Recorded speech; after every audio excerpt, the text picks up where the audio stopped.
Okay, sorry, I'm a few minutes late. So, welcome to Daily Bread. We're going to do Mark chapter 7.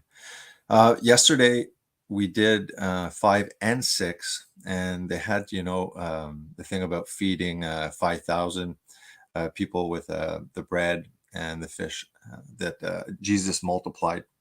Um, I had mentioned that very often, if there's numbers in the Bible, they can have a deeper symbolic significance, right down to the 7 days of creation and the 7 millennia of human history, where we're at the end of, biblically speaking, the sixth day, 6,000 years of humanity, where Jesus Christ will come at the end of this age and set up his millennial kingdom.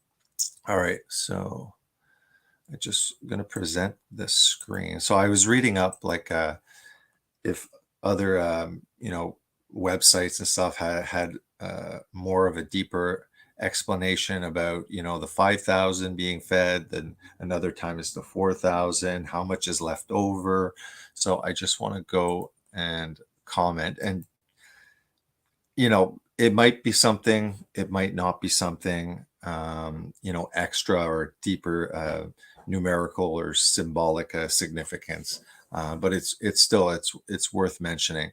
So for over here, when Jesus feeds the 5,000, what they said in a couple of the studies is he's talking primarily to Jewish people in this situation. Um, the 5,000 can represent the number five, the five first books of Moses. Then when Jesus multiplies it at the end, um, let me try and I was trying to catch it fast. Let me just read over it quickly. I believe it's 12 left over. Give them something to eat. That would take more than half. So yeah, he's saying feed them. When they found out, they said that they had 5 and 2 fish.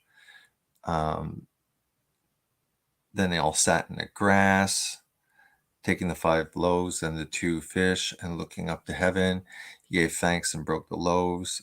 He divided the 2 fish with them. They all ate and they were satisfied. So here, and the disciples picked up 12 baskets, okay, of broken bread and fish. So 12 baskets.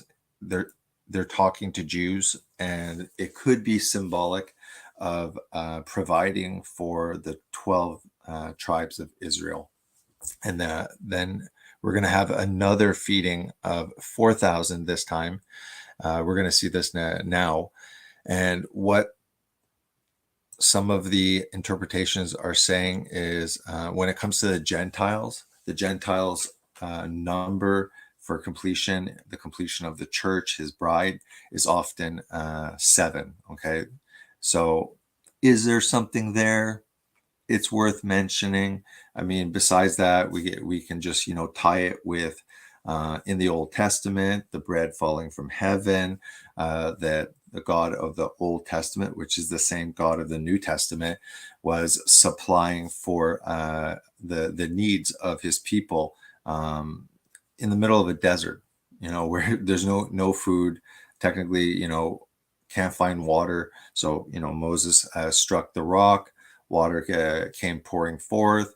They were getting manna from heaven, which is, a kind of bread that they would ground up and eat. Jesus, refers to himself as the bread from heaven.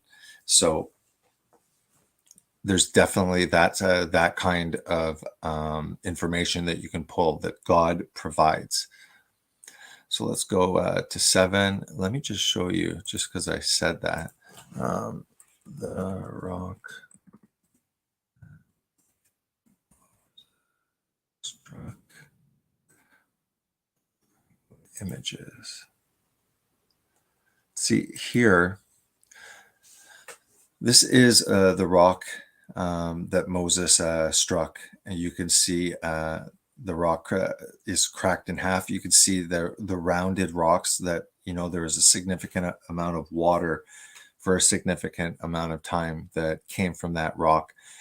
A lot of the archaeology is in Islamic states. So it's under Islamic territory. And there is tons of biblical archaeology to prove, that no, this is not mythology or just stories developed by Jewish cultures. It's real. And, it's just that people can't visit it. Over here, there's a place where somebody is standing, and it's huge. It doesn't do it justice until you see somebody standing. Here you see a little bit, but let me see if there's a better one. Either way, I don't want to waste too much time here. It's a huge rock. Basically, that's all I want to show you. But that people have found that, and people have said this is in the correct geographical location. The Bible, explains where the Jews were migrating to. The path that they took. There's a Mount Sinai on the continent of Africa, and it is not Mount Sinai. If you follow, all of the directions in the Bible, it's on the other side of the Dead Sea, and it's there.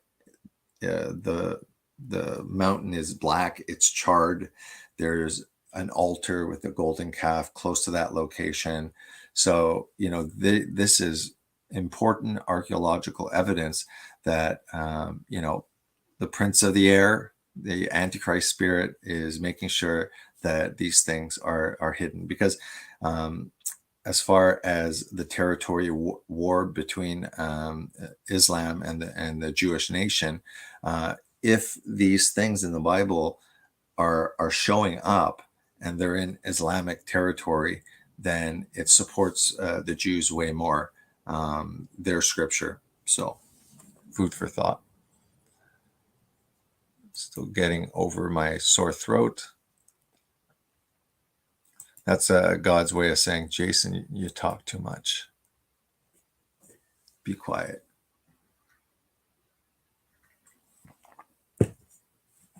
All right. Mark 7. That which defiles. The Pharisees and some of the teachers of the law who had come from Jerusalem gathered around Jesus and saw some of his disciples eating food with hands that were defiled, that is, unwashed. The Pharisees and all the Jews do not eat unless they give their hands a ceremonial washing, holding to the traditions of the elders. When they come from the marketplace, they do not eat unless they wash, and they observe many other traditions, such as the washing of cups, pitchers, kettles. Sounds like a good idea to wash your hands. But here, these are traditions that are added on top of the Torah, on top of the law given by Moses and the Levitical, all these laws that they had. It said nothing of doing this every time you eat and stuff like that.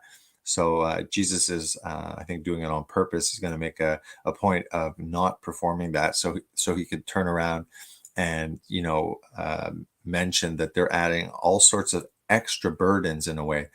There was a lot of laws that they had to follow, adding even more traditions of men.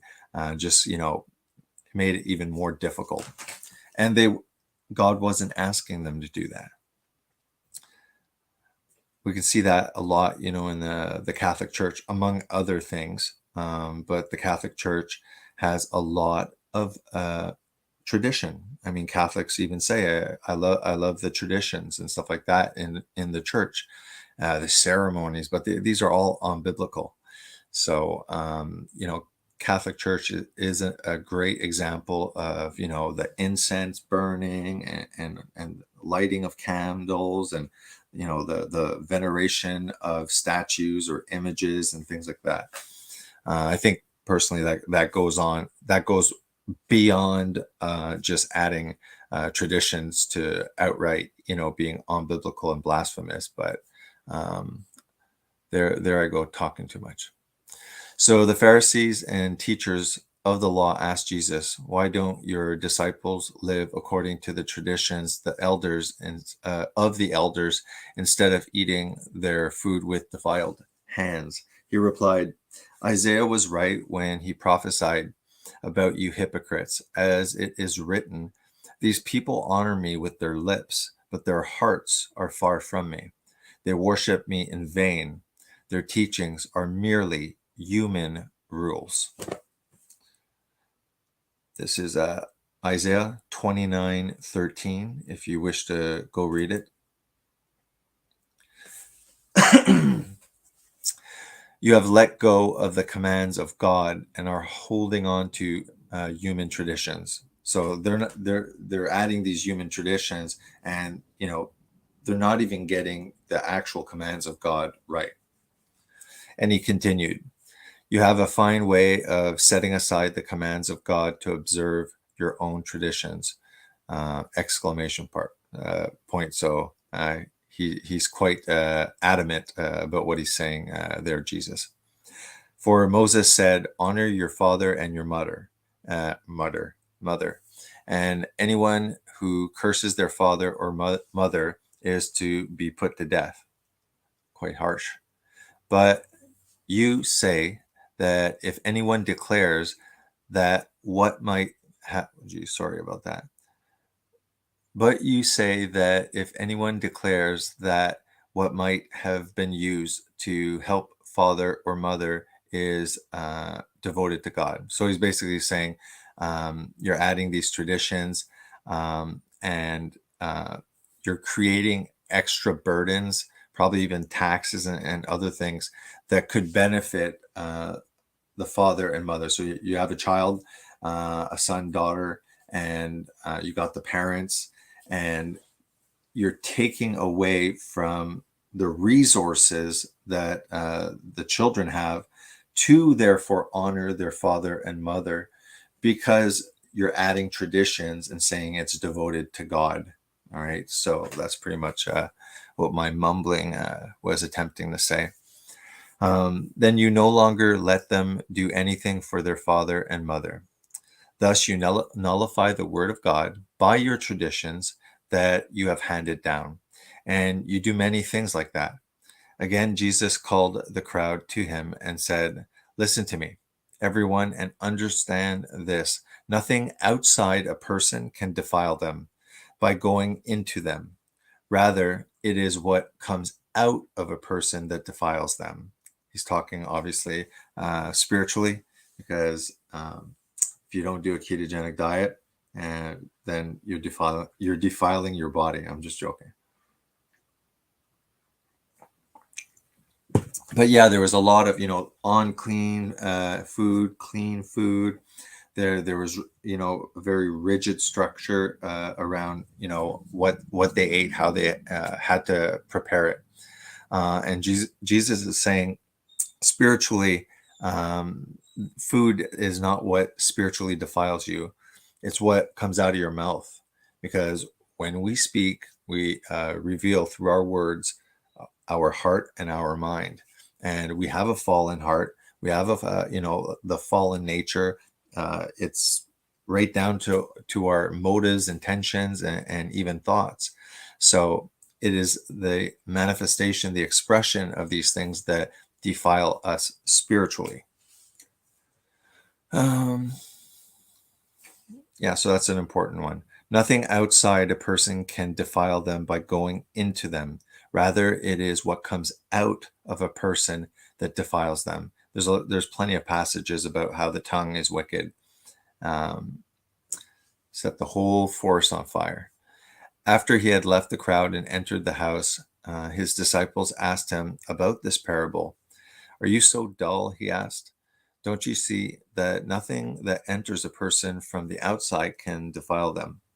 For it doesn't go into their heart, but into their stomach, and then out of the body." In saying this, Jesus declared all food clean. Obviously he's speaking spiritually about food, and these customs.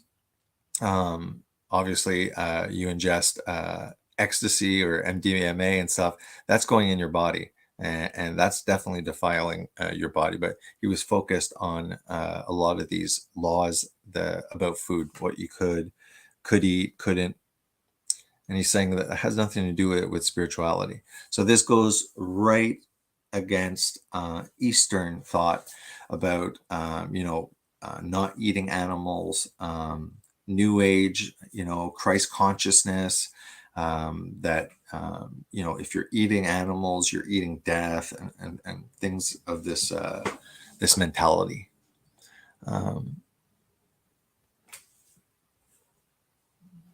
So Jesus honors a Syrophoenician woman's faith. I'd have to look up, I should have looked that up, Syrophoenician. I know the Samaritans lived close, but here, let me just check now that I'm curious.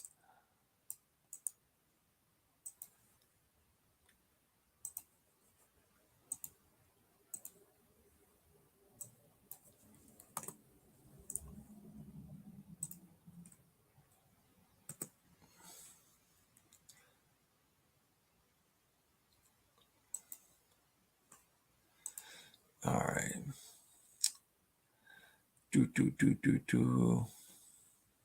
The New Testament in Greek has variants. The woman from the borders of Tyre and Sidon. Okay, so it's a location whose daughter Jesus healed is described as a Greek, a Syrophoenician race, and again as a Canaanitish woman. This seems to mean that she was a Canaanite descendant, a native of the Phoenician seaboard. Okay. Speech, probably. I mean, I know descendants of Canaanites, those are like the tribes that the Hebrews were fighting in, the biblical conquest areas of the Old Testament. So let's get back to this one. Sorry, I had to check that. I was just curious. Jesus left that place and went to the vicinity of Tyre. He entered a house and did not want anyone to know it. Yet he could not keep his presence secret. In fact, as soon as she heard about him, a woman whose little daughter was possessed by an impure spirit came and fell at his feet. The woman was a Greek born in Syrian Phoenicia.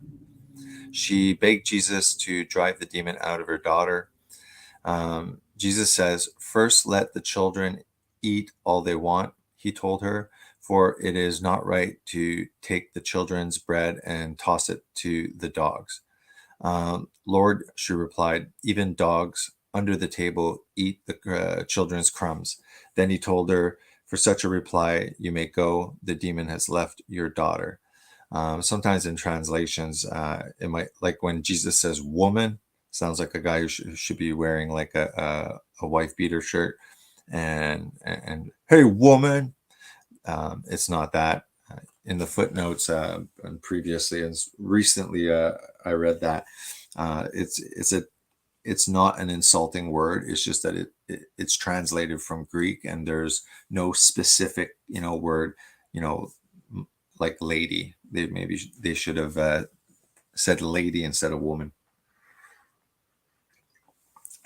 Here it sounds really harsh too. He's saying like this lady's like, my daughter's possessed by demons, and he's like, pretty much like, hey, I'm coming here for the Jews, and I'm dealing with them, and I'm feeding them daily bread, not you guys. And they're like, well, even dogs get crumbs and stuff like that. The way it should be understood, what he's trying to get at is Jesus came first for the Jews. He's the king of the Jews. he came and he was the fulfillment of Abraham, the Davidic covenant, all the messianic prophecy. He was coming for Israel. After he was rejected, then after his disciples go out into the nations. That's why there's the prophetic verse that the Jews will be a light unto the Gentiles, unto the nations.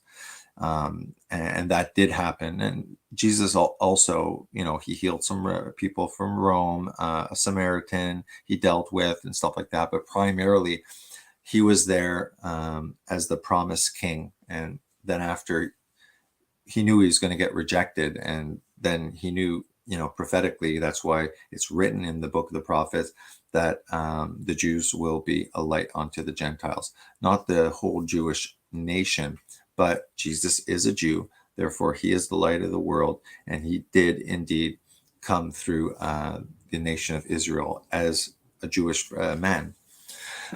So she's like humbly saying, well, you know what, like, I'm not asking for bread, give me some crumbs, kind of thing.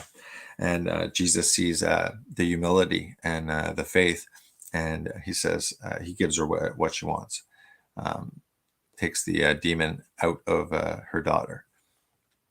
So Jesus heals a deaf and mute man. Then Jesus left the vicinity of Tyre and went through Sidon down to the Sea of Galilee and into the region of the Decapolis. There, some people brought to him a man who was deaf and could hardly talk, and they begged Jesus to place his hands on him. After he took him aside, away from the crowd, Jesus put his finger into the man's ears. Then he spit and touched. I would have did like the tongue first and then the ears. And plus, he doesn't wash his hands before he eats. Bad joke, I'm sorry. After he took himself aside, away from the crowd, Jesus put his fingers into the man's ear. Then he spit and touched the man's tongue. He looked up to heaven and with a deep sigh said to him, Ephata. I'm just going to say what it means in English, which means be opened. At this, the man's ears were opened, his tongue was loosened, and he began to speak plainly. Jesus commanded them not to tell anyone, but the more he did so, the more they kept talking about it. People were overwhelmed with amazement. He has done everything well, they said. He even makes the deaf hear and the mute speak. Down here are some footnotes that line up with Mark 7:10. You can check Exodus, Deuteronomy. Bible Gateway is the one that I use very often. And if you have a Bible, likely this is more specifically the NIV. So it'll have likely similar footnotes. Let me just go say hello to everyone. We have 5 people. Give me a thumbs up if you can. Good morning. Good morning. Hey Kai. Hello Darla. And the rest. Saw light. The numbers say more people in the dirt of the V. And because of that. Don't forget, write in cap locks if possible. Let me see what's the next chapter, because we haven't even done half an hour.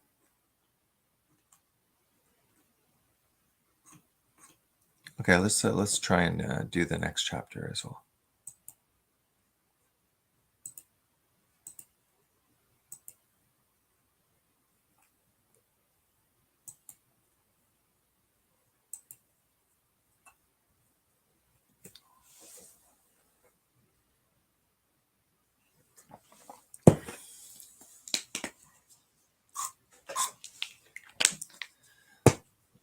All right, Mark 8. Jesus feeds the 4,000. During those days, another large crowd gathered. Since they had nothing to eat, Jesus called his disciples to him and said, I have compassion for these people. They have already been with me 3 days and have nothing to eat.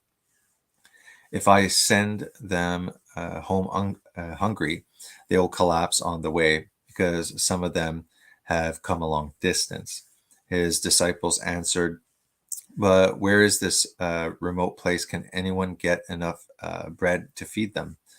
How many loaves do you have? Jesus asked. 7, they replied. 7 is the number of completion uh, for man. 12 is represents a government. So when you see the temple in heaven has 12 pillars, the 12 names of the tribes are written, the 12 disciples are written. So that's 12 is a divine governance number. 7 is the completion of his work on creating a bride for Christ. There's some studies, it's insane. Like a jubilee is 7 times 7 years, 49 years. So every 49 years is a jubilee. We're not going to get into what a jubilee is, but we have the seventh day is the Sabbath.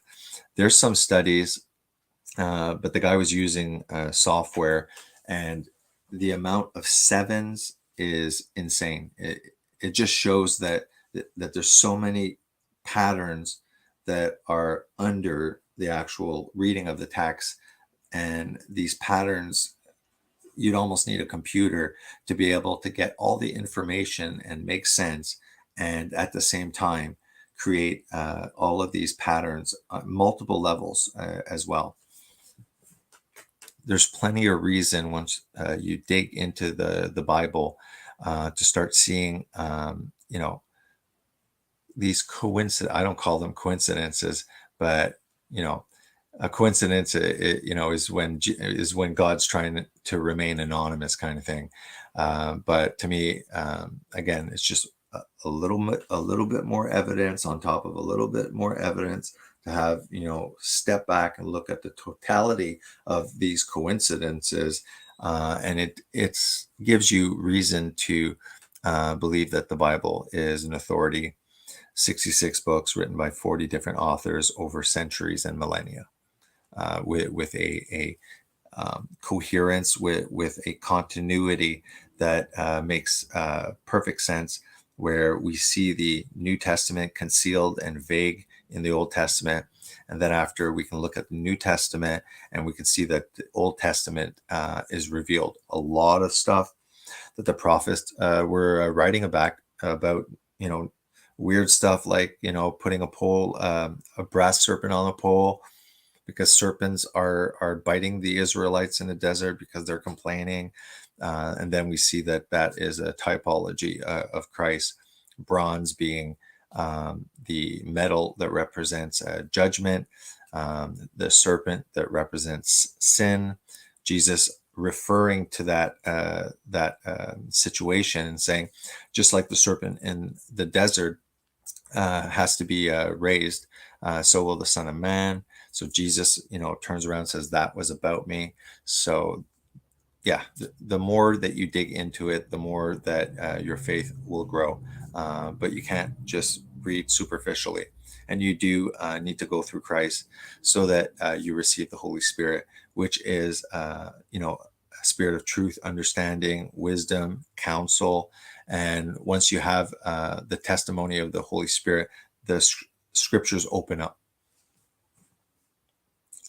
That's why he says, like, to you guys, I'll explain the parables to the apostles and disciples, but he goes, but to those outside who don't have ears to hear or eyes to see, I speak only in parables. So if I send them home hungry, they will collapse on the way, because some of them have come a long distance. His disciples answered, but where in this remote place can anyone get enough bread to feed them? How many loaves do we have? Jesus asked. 7, they replied. He told the crowd to sit down on the ground. When he had taken the 7 loaves and given thanks, he broke them and gave them to his disciples to distribute to the people, and they did so. They had a few small fish as well. He gave thanks for them also and told the disciples to distribute them. The people ate and were satisfied. Afterward, the disciples picked up 7 baskets of broken pieces that were left over. About 4,000 were present.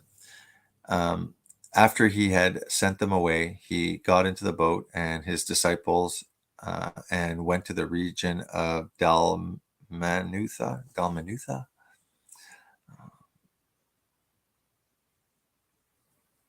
The Pharisees came and began to question Jesus to test him. They asked him for a sign from heaven. Like by now, he's done many signs. They want to kill him because he's doing these things and healing and stuff like that. So, they're just asking, oh yeah, well, why don't you show us by another sign? Jesus is like, no, I'm not playing this game. To test him, they asked him for a sign from heaven. He sighed deeply and said, why does this generation ask for a sign? Truly, I tell you, no sign will be given to it. Then he left them and got back into the boat and crossed to the other side. The yeast of the Pharisees and Herod.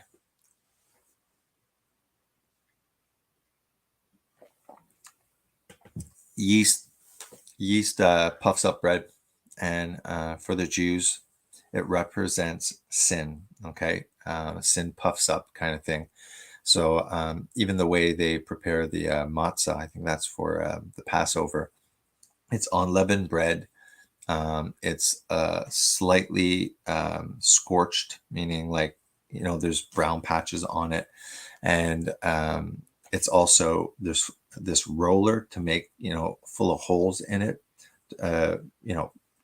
just so it doesn't puff up. That's a way as well. But it's a perfect representation of Christ's body. He even says, this is my body, and he breaks the bread as a reminder that his body was broken on the cross. And the Jews were creating this unleavened bread without understanding that, no, this is actually a perfect example. Christ's body was scourged. There's full of, basically the hole marks represent the flogging, and the way the matzah is slightly browned and stuff like that looks like the bruising. And then you have the holes, so I mean, and it's unleavened. It doesn't have yeast. Jesus is sinless. So right down to the matzah, the way it's supposed to be prepared in the Old Testament, even that represents Jesus. It's like he's everywhere. All right, so the disciples had forgotten to bring bread, except for 1 loaf they had with them in the boat. Be careful, Jesus warned them. Watch out for the yeast of the Pharisees and that of Herod. They discussed this with one another and said, it is because we have no bread. Aware of their discussion, Jesus asked them, why are you talking about having no bread? Do you still not see or understand? Are your hearts hardened? Do you have eyes but fail to see and ears but fail to hear? And don't you remember when I broke the 5 loaves for the 5,000? How many basketful of pieces did you pick up? 12, they replied. Okay, so he's talking to who? The Jews. All right, and this 12 might not just be a coincidence. He's specifying. He's like, you don't have eyes to see this or ears to hear this. He's specifically saying, like, how many loaves? Oh, 5. Okay, how many baskets? So they reply 12. So he's trying to point to something about these numbers. And what I've read is here he's talking to the Jews, and the completion of the divine governance is 12, the 12 tribes. And when I broke the 7 loaves for the 4,000, how many baskets of pieces did you pick up? They answered 7. 7 has to do with the completion of the Gentiles. So he said to them, do you still not understand? So there's something definitely happening with these numbers, and I encourage you to go in search. Usually, what I do is I'll look at like 20 different, the meaning of the loaves of bread, and the intermediate. I'll just go on a little like a search. Then I can go on YouTube, see what other Christians are talking about. And I kind of, am able to be more confident that I didn't miss anything.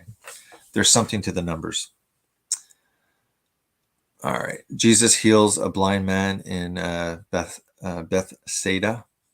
They came to Bethsaida, and some people brought a blind man and begged Jesus to touch him. He took the blind man by the hand and led him outside the village. When he had spit on the man's eyes and put his hands on him, Jesus asked, do you see anything? He looked up and said, I see people. They look like trees walking around. Once more, Jesus put his hands on the man's eyes. Then his eyes were open. His sight was restored, and he saw everything clearly. Jesus sent him home, saying, Don't even go into the village. Peter declares that Jesus is Messiah. So Jesus and his disciples went on to the village around Caesarea Philippi. On the way, he asked them, Who do people say I am? They replied, Some say John the Baptist, others say Elijah, and still others one of the prophets. But what about you? He asked. What do you say I am? Who do you say I am? Peter answered, You are the Messiah. Jesus warned them not to tell anyone about him. Jesus predicts his death. He then began to teach them that the Son of Man must suffer many things and be rejected by the elders, the chief priests, and the teachers of the law, and that he must be killed and after 3 days rise again. He spoke plainly about this, and Peter took him aside and began to rebuke him. But when Jesus turned and looked at his disciples, he rebuked Peter. Get behind me, Satan, he said. You do not have in mind the concerns of God, but merely human concerns. So we all have the devil whispering in our ears. We're still fallen. We're at danger of being deceived. I think he's making a point of that.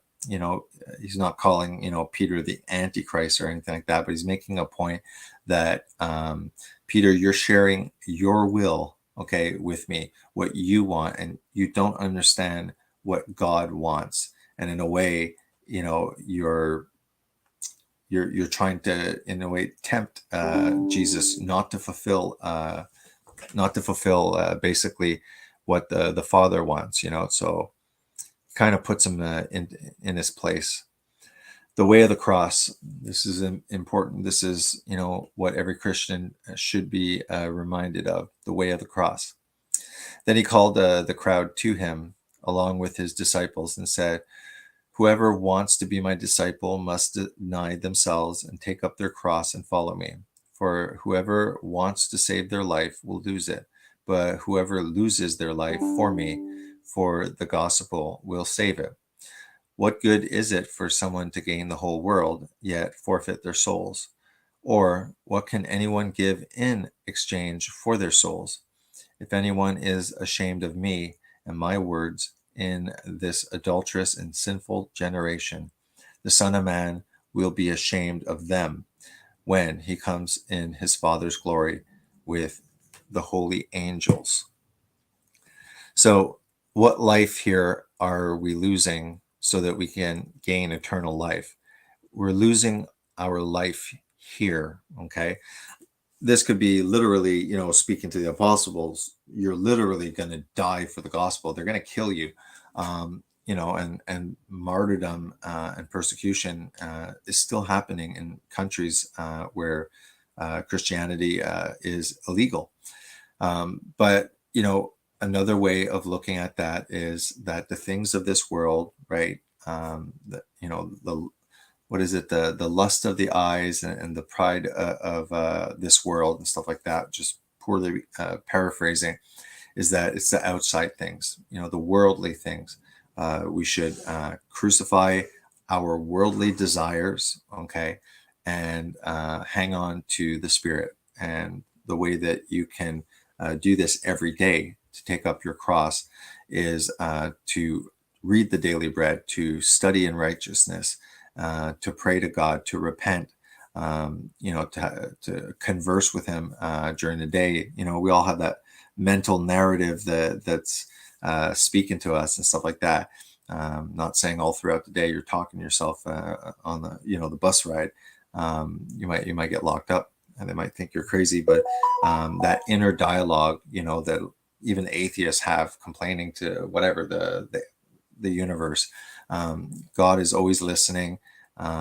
He knows your heart. He knows what you're praying before you even articulate it. So you can have that inner dialogue as well. When another way of taking up the cross is that, as they mention in the New Testament, you'll have many trials and tribulations. And those trials and tribulations are a form of the cross, that we take this burden and we carry it as a sacrifice for Jesus. So we bring these trials and tribulations to the cross, to the feet of Jesus, and we remember that he went through many trials and tribulations right up to being killed on the cross. All right. In the previous chapter, he was talking about what defiles a person, and it's not what we put in. It's not the food that we put in. It's the words that come out, because they reveal our fallen nature, our heart, our stony heart, and a mind that is can be deceived. Is pretty much the fallen nature. So I thought since we were talking about what defiles, what often defiles us is our big mouth. Many sins come from our mouth. I could see why monks and religious, the very religious people, would do vows of silence. You got rid of a lot of the sins just by having a vow of silence. So let's just check a couple of things about our big mouths in the Bible. There's 27 verses. I just popped this up. There's more than that. All right, so 1 Peter, for whoever would love life and see good days must keep their tongue from evil and their lips from deceitful speech. Let your conversation be always full of grace, seasoned with salt, so that you may know how to answer everyone. Do not let any unwholesome talk come out from your mouths, but only what is helpful for building others up according to their needs, that it may benefit those who listen. How many times do we start with talking about somebody and among others, and it's a constructive criticism? No, it isn't. Before you know, you're slandering and you're talking behind somebody's back. I got to work on that. Sin is not ended by multiplying words, but the prudent hold their tongues. The soothing tongue is the tree of life, but a perverse tongue crushes the spirit. So, I mean, the words that come out of our mouth, can crush our spirit. And words that come out of our mouth could, build somebody up. And watch out with your words, because you can cut someone down as well. So, God created everything through His powerful word, and we're made in the image of God. Thank goodness our word doesn't have the power to create the universe and sustain it through that word, but it is still a very powerful tool, what comes out of our mouth. You can crush somebody and you can build someone up. The heart of the righteous weighs its answers, but the mouth of the wicked gushes evil. Whoever would foster love covers over an offense, but whoever repeats the matter separates close friends. What goes into someone's mouth does not defile them, but what comes out of their mouth, that is what defiles them. This is repeated in Matthew. Those who guard their mouths and their tongues keep themselves from calamity. Without wood, a fire goes out. Without gossip, a quarrel dies down. That's a good one. I like that one. Without wood, a fire goes out, but without a gossip, a quarrel dies down. Or you just keep up the gossip, and just keep that fire that's burning the people that are indulging in it. She speaks with wisdom, and faithful instruction is on her tongue. Keep your tongue from evil and your lips from telling lies. Set a guard over your mouth, Lord.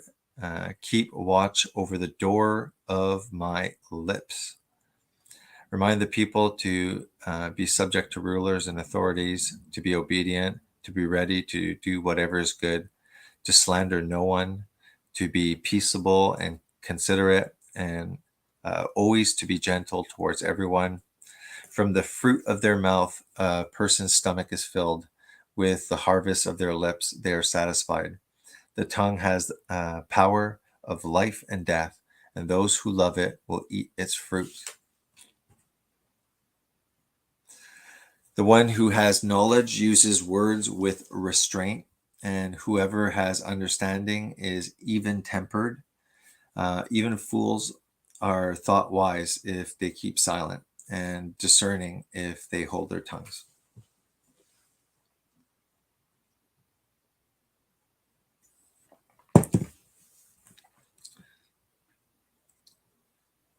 The words of the reckless pierce like swords, but the tongue of the wise bring healing. Yeah, that's kind of what I mentioned before. Truthful lips endure forever, but a lying tongue lasts only a moment. Yeah, you can look up the rest of them. But yeah, it has a lot to say about what comes out of our mouth. All right.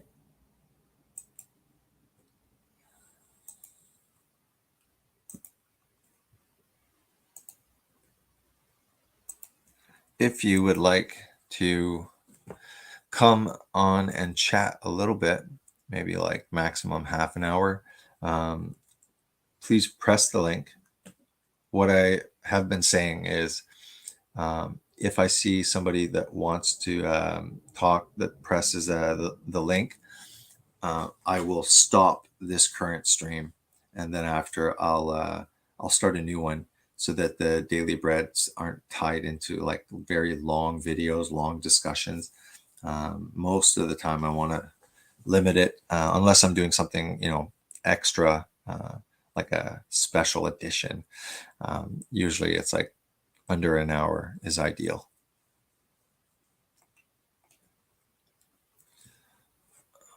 I'm going to just share a screen for a second.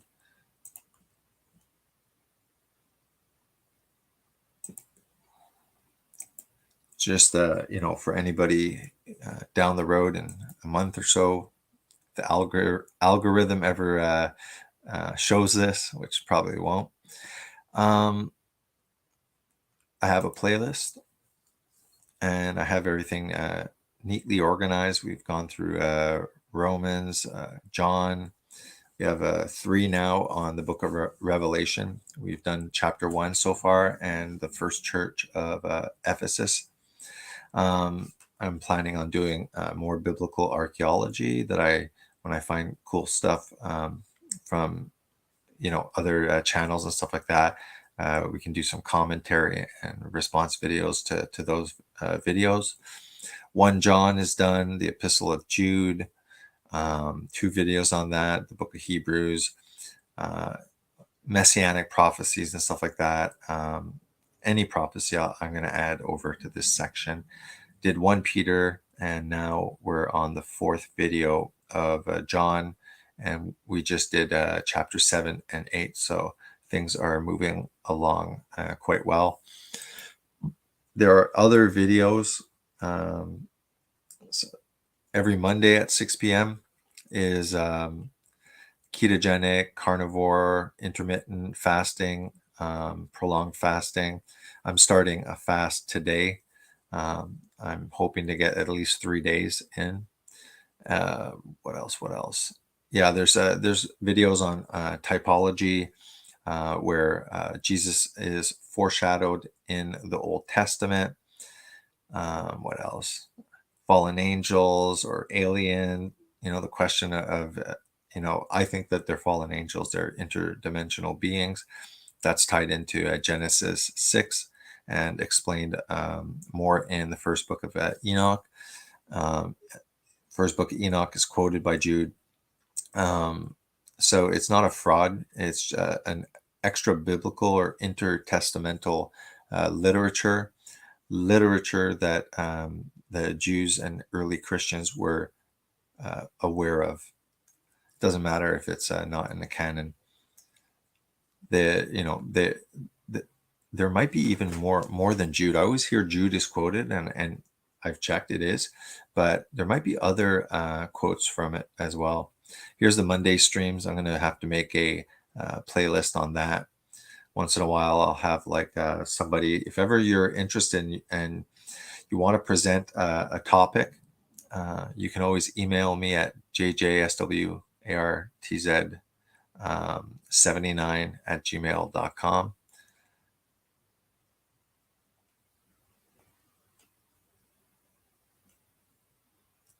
That's it. So there's plenty of the extra little videos. Did giants really exist?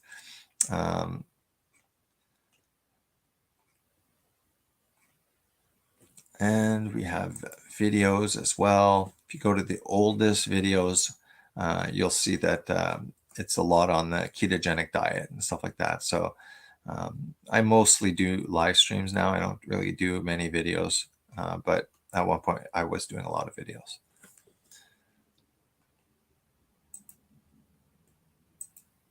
Okay, guys. Thanks for showing up. I am going to finish the presentation on the second church. Is it Smyrna? There's Ephesus.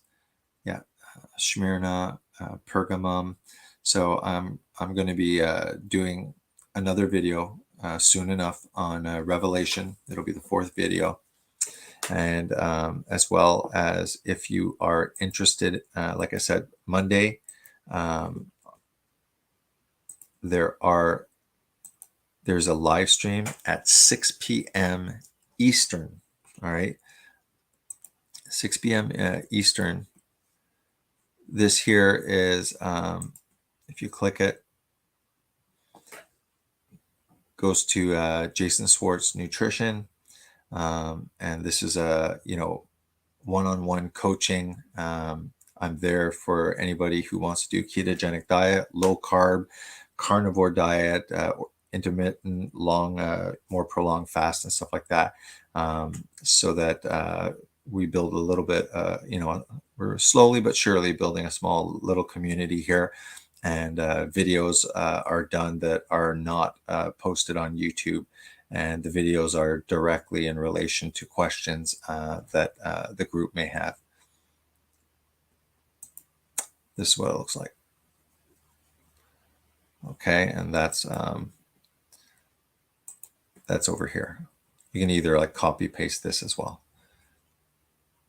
Okay, so I don't think anybody is joining. So see you later or see you tomorrow, but hopefully I'll get another stream in. All right, thanks. God bless. See you soon.